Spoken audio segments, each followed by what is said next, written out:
ശരി സെനിസ, ഞാൻ തിരിച്ചെത്താം. ഇപ്പോൾ അഡ്വക്കേറ്റ് ജോബി ജോസഫ് കൂടെ ടെലിഫോൺ ലൈനിൽ ചേരുന്നുണ്ട്. ജോബി സുമയ്യയുടെ അഡ്വക്കേറ്റ് കൂടിയാണ്. ജോബി ജോസഫ്, വലിയ നെഗ്ലിജൻസ് ആണ് സർക്കാരിന്റെ ഭാഗത്തുനിന്ന്, ആശുപത്രിയുടെ ഭാഗത്തുനിന്ന്, ഡോക്ടർമാരുടെ ഭാഗത്തുനിന്നുണ്ടായത്. സ്വാഭാവികമായിട്ടും അവർ ഒരു ഇരയാണ്, അവർക്ക് നീതി ലഭ്യമാക്കേണ്ടതുണ്ട്. ഇനിയുള്ള നിയമ പോരാട്ടങ്ങൾ എങ്ങനെയായിരിക്കും? ഇതിനെ സംബന്ധിച്ച് അവർക്ക് ഇന്നും അവരുടെ ശരീരത്തിൽ അവരുടെ ഉള്ളിൽ മറ്റേ ഗൈഡ് വയർ ഉണ്ട്. അവർക്ക് അത് വെച്ച് ജീവിതത്തിന്റെ അവരുടെ ലൈഫ് എക്സ്പെക്ടൻസി തന്നെ ബാധിച്ചിരിക്കുകയാണ്. അവർക്ക് ധാരാളം ശാരീരിക പ്രശ്നങ്ങൾ ഉണ്ടാവാനും ആരോഗ്യ പ്രശ്നങ്ങൾ ഉണ്ടാവും ഇത് സംബന്ധമായിട്ട്.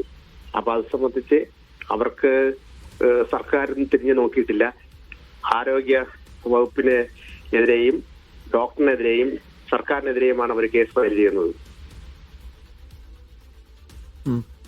ഈ ഗൈഡ് വയർ ഉള്ളിൽ തന്നെ ഉണ്ട്. അപ്പോൾ അത് കാര്യമായ ആരോഗ്യ പ്രശ്നങ്ങളൊന്നും ഉണ്ടാക്കില്ല എന്ന് ഡോക്ടർമാർ അവർക്ക് ഉറപ്പ് നൽകിയിട്ടുണ്ടെങ്കിൽ കൂടിയും ആരോഗ്യ പ്രശ്നങ്ങൾ ഉണ്ട് എന്ന് സുമയ്യ തന്നെ പറയുന്നുണ്ട്. അപ്പോൾ എന്താണ് അവരുടെ മനസ്സെന്താണ്, അവരെന്താണ് ഇപ്പോൾ പറയുന്നത്? അവർക്ക് മാനസികമായി വളരെ തകർന്ന ഒരു അവസ്ഥയിലാണ് അവര് മാനസികമായും ശാരീരികമായും അവർക്ക് ധാരാളം ബുദ്ധിമുട്ടുണ്ട്. ഇത് സംബന്ധമായിട്ട് മാനസികമായി വളരെ തകർന്ന ഒരു അവസ്ഥയിലാണ് അവർ ഇന്നും ജീവിക്കുന്നത്. വലിയൊരു ചികിത്സാപ്പിഴവ് ആശുപത്രിയുടെ ഭാഗത്ത് ഉണ്ടായിട്ടുണ്ട്. അപ്പൊ അതിനെ ഒരു ലളിതമായോ ലഘൂകരിച്ചോ കാണുന്നുണ്ടോ ആശുപത്രി അധികൃതർ? ആശുപത്രി അധികൃതരും സർക്കാരും യാതൊരു നടപടിയും അതിനകത്ത് സ്വീകരിച്ചിട്ടില്ല.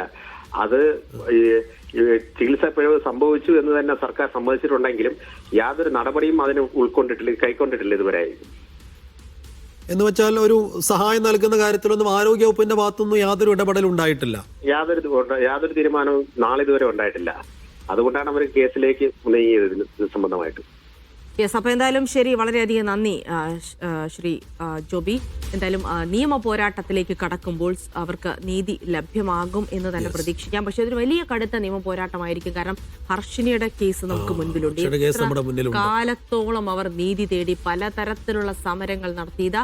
ഞങ്ങൾ കൂടെ നിൽക്കുന്നു എന്ന് ആരോഗ്യമന്ത്രി അടക്കമുള്ളവർ പറയുമ്പോഴും അങ്ങനെയല്ല നടന്നത്. അപ്പോൾ നിയമ പോരാട്ടത്തിലേക്ക് സുമയ്യ കടക്കുമ്പോഴും പെട്ടെന്ന് അവർക്ക് നീതി ലഭ്യമാക്കുന്ന തരത്തിൽ ഇടപെടൽ ഉണ്ടാകുമോ എന്ന കാര്യം സംശയമാണ്. കാരണം ഹർഷയുടെ അധ്യായം നമ്മുടെ മുന്നിലുള്ളതുകൊണ്ട് എന്തായാലും അവരെ സംബന്ധിച്ചിടത്തോളം ആ ഗൈഡ് വയർ അതിനുള്ളിൽ കുടുങ്ങിപ്പോയി, അത് എടുക്കാൻ നിവൃത്തിയില്ല.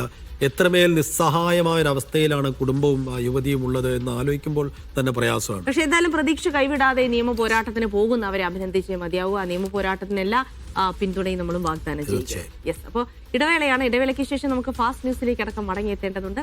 വളരെ പെട്ടെന്ന് വരും.